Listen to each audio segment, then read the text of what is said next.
The hum doesn't just stop, it suffocates.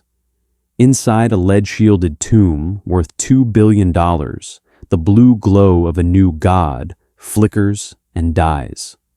The world's first nuclear reactor, the beating heart of the Manhattan Project, has just become a cold, useless pile of graphite. It wasn't a sabotage. It wasn't a bomb. It was a billion-dollar empire defeated by a handful of invisible gas. The generals with their rows of medals and the Nobel laureates with their world-famous names are paralyzed. They are staring at a black box of failure they cannot decode. But while the establishment screams in panic, a woman in a drafty Columbia lab is already holding the silence that will save them. Chien-Shiung Wu, an immigrant in a man's war. Unheard brilliance versus the arrogance of the Stars and Stripes elite. Why did the most powerful system on Earth ignore the only mind that could save them? The answer wasn't in the classified vaults, but in the hands of an underdog history tried to forget. September 27th, 1944, Hanford, Washington. The desert is a bruised purple under the twilight, a vast empty canvas that the United States government has filled with 60,000 workers and enough concrete to pave a road to the moon. They call it the B-Reactor. To the locals, it's a mystery. To the military, it is the only way to win the war. It is a behemoth of graphite and uranium, a mechanical god built to forge the fuel for a weapon that will end all weapons.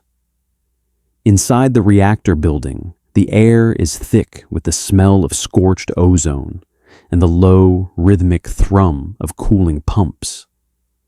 It is a sound that vibrates in the marrow of your bones.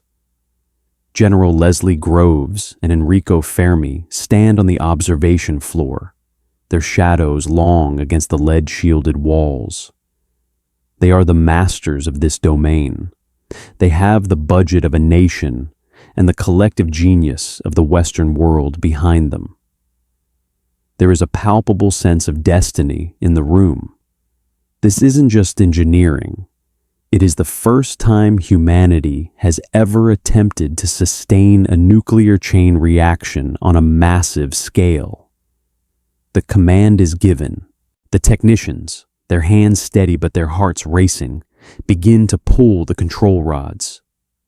At first, everything is perfect. The dials on the control panel begin their slow, steady climb. The hum of the pumps shifts to a higher, more aggressive pitch.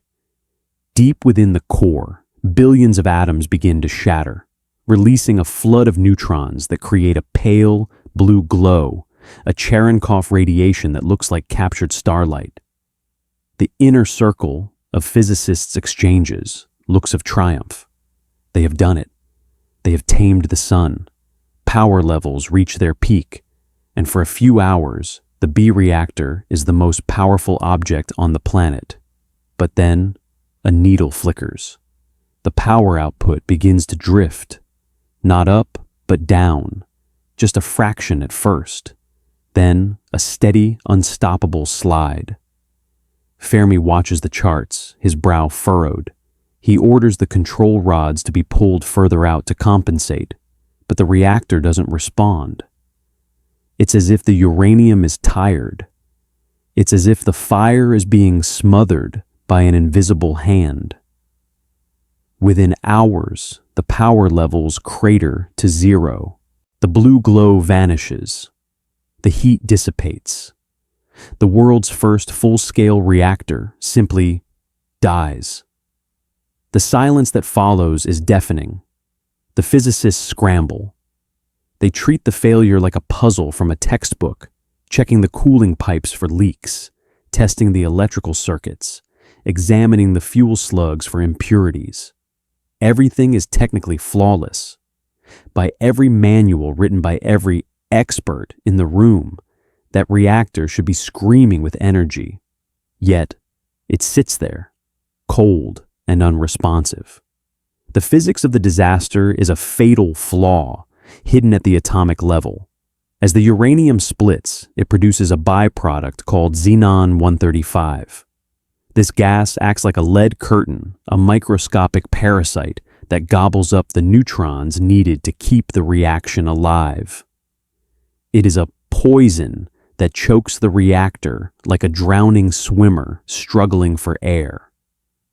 The more the generals try to force the machine back to life, the more xenon it produces.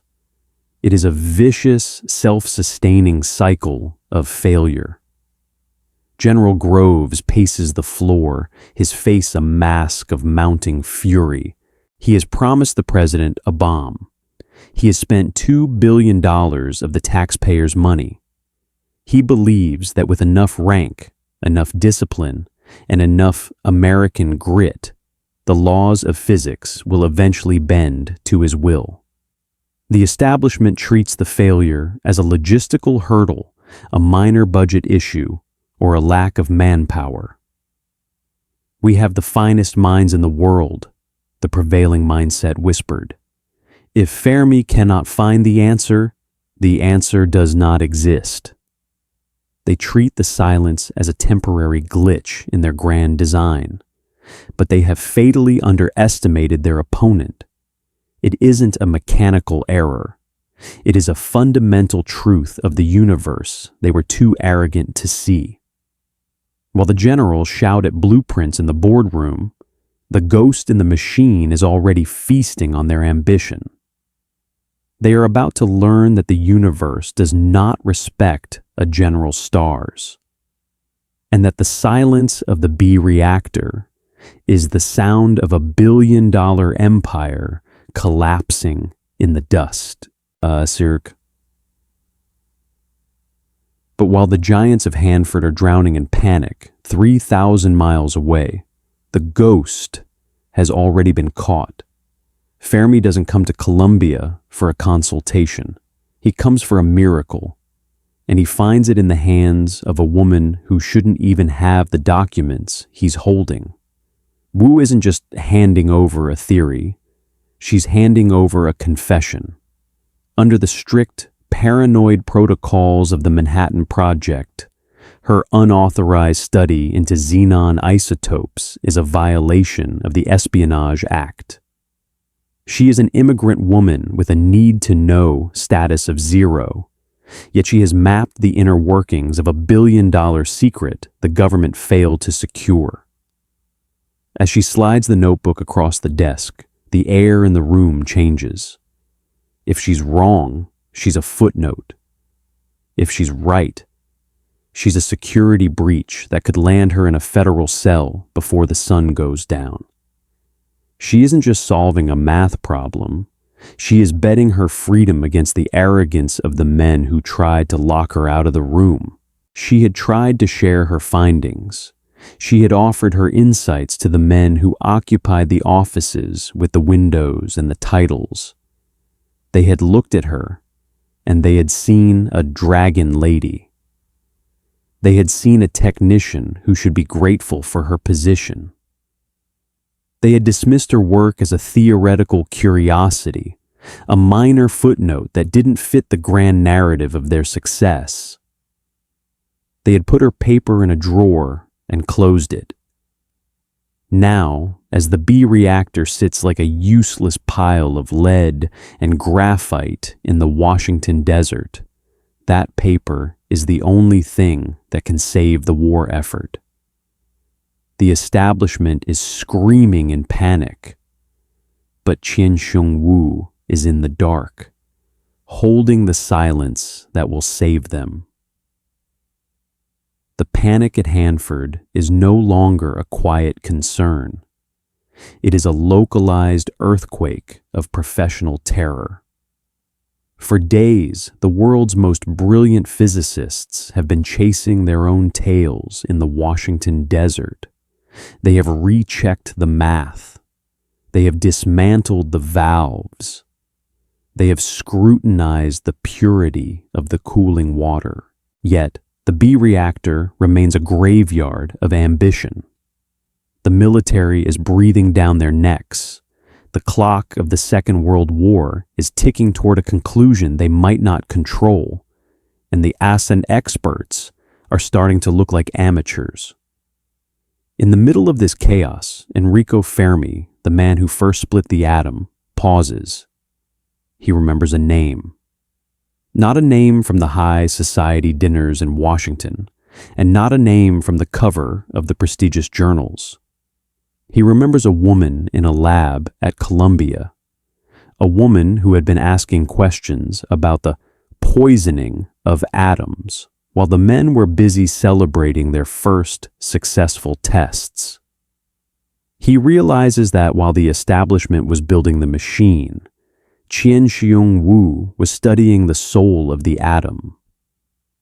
The scene shifts to the drafty, neon-flickering hallways of Columbia University in New York.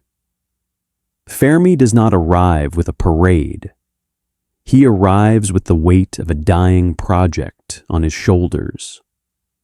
He finds Wu in her laboratory, a space where the air is cool and smells of static electricity and old paper. She does not look up when he enters. She is accustomed to being the last person noticed in a room. Fermi, a man whose word is law in the world of physics, has to ask. He has to admit that the billion-dollar system has failed. He explains the symptoms, the way the reactor starts, glows with life, and then simply chokes to death.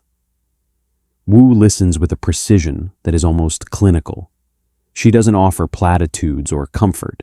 She simply walks to a filing cabinet, a metal beast that has swallowed years of her ignored labor. She pulls out a stack of unpublished research. She tells him it isn't a mechanical failure. It is a biological one, if you consider the atom to have a life of its own. The reactor is suffering from a fatal flaw called xenon-135 poisoning. To understand it, you must look at the black box of nuclear fission. At the start, the engineers pull the control rods. This is the input. The uranium atoms begin to split, releasing a flood of neutrons that should trigger a chain reaction. But inside the black box, a hidden enemy is born. As the uranium breaks apart, it creates a waste product, xenon-135 gas. This gas is a neutron sponge. It is so incredibly efficient at absorbing the very particles needed to keep the reaction going that it literally starves the fire. The output is inevitable. The reactor chokes like a man gasping for air in a room filled with smoke. Within hours, the xenon levels become so high that no amount of fuel can keep the heart beating. The machine betrays its creators because they forgot to account for the waste of their own progress. Wu had mapped this entire process months before. She knew the cross-section of xenon-135, the exact measurement of how hungry the gas was better than any man on Earth. While the experts saw complexity and chaos, Wu saw a pattern. Because she was an outsider, a woman who had to be twice as precise as her male peers, just to be heard, she had focused on the microscopic details they had deemed beneath them. Fermi looks at her calculations. The math is undeniable. It is a roadmap through the dark. But then comes the friction, the micro scene of institutional arrogance. When the findings are relayed back to the military directors at Hanford, the response is not one of gratitude. It is one of skepticism. General Groves and the board look at the name on the report. They see a woman. They see an immigrant. They see someone who doesn't have the proper military clearance to be holding the fate of the Manhattan Project in her hands. We are supposed to trust our entire timeline to a theory from a lab assistant? One representative asks, his voice dripping with a condescension that feels like a physical blow. They prefer the idea of a mechanical glitch they can fix with a wrench over a fundamental truth delivered by someone they consider a subordinate. They want a solution that fits their hierarchy. They treat Wu's brilliance as a lucky guess. They believe that if they just try a different cooling method, or if they just work harder, they can bypass the physics. But they have fatally underestimated the hammer. The ocean of atoms does not care about rank. While the directors argue about protocol in their air-conditioned offices, the xenon is continuing to unzip the very fabric of their success. They are holding a map to the exit, but they are refusing to read it because they don't like the handwriting of the person who drew it. It isn't just a reactor that is failing. It is a system of belief that prizes status over truth. The directors eventually realize they have no choice. The reactor is cold. The project is stalling. The Broby and the boss, physics itself, is about to punish their pride with a total collapse. Under the cover of night, the orders are changed. Following Wu's mathematical roadmap, they realize they have to physically alter the reactor. They have to add more fuel, vastly more than the original designs called for to overpower the xenon poison. It is a massive, expensive, and desperate gamble. They are essentially trying to build a fire so hot that the smoke can no longer put it out. As the technicians work through the night to cram more uranium into the core, Chien-Shiung Wu remains in New York. She is not flown to Hanford on a private jet. She is not given a medal. She is simply the ghost in the machine. The quiet competence that the loud panic of the establishment depends on, but refuses to acknowledge. She is the one holding the silence. But the world is about to hear the roar. The gamble works. Following Chien-Shiung Wu's mathematical roadmap, the engineers at Hanford cram the reactor core with extra uranium. They are essentially building a furnace so intense that it can burn through its own suffocation. The rods are pulled once more. The needles on the dials begin their ascent, crossing the threshold where they previously flickered and died. This time, they don't stop. The poison is still there, lurking in the atoms, but the sheer force of Wu's calculations has overwhelmed it. The B-Reactor roared to life, and for the first time, the path to the atomic age is truly open. The needles on the dial finally catch.